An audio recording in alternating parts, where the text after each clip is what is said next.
হ্যাঁ দর্শক বন্ধুরা, আপনারা যারা ভিডিওটি দেখতে পাচ্ছেন, এটা ছোট মুরগির বাচ্চার জন্য 3 তলা বিশিষ্ট একটা ঘর তৈরি করতেছি।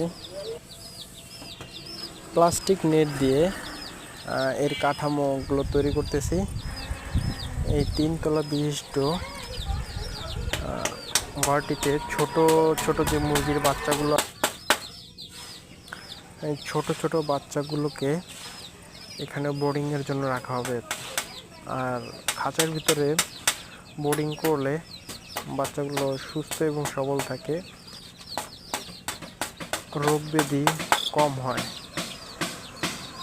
এবং আমি মনে করি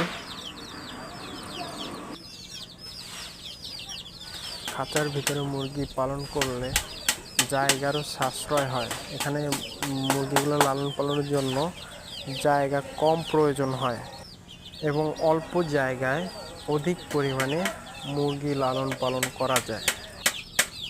খাঁচার ভিতরে পালন করার কারণে কোনো স্যাঁতসেঁতে হবে না এবং মুরগির খাবার অপচয় কম হবে। যেমন ঘরের মেঝেতে মুরগি লালন পালন করলে দেখা যায় স্যাঁতসেঁতে অনুভব হয়, স্যাঁতসেঁতে হয়ে যায়। এই স্যাঁতসেঁতে থেকে মুরগির বিভিন্ন ধরনের রোগ হয়, ব্যাকটেরিয়াজনিত বিভিন্ন ধরনের রোগ হয়। এই ব্যাকটেরিয়া থেকে অধিকাংশই মুক্তি পাওয়া যায় এই খাঁচার ভিতরে মুরগি লালন পালন করলে।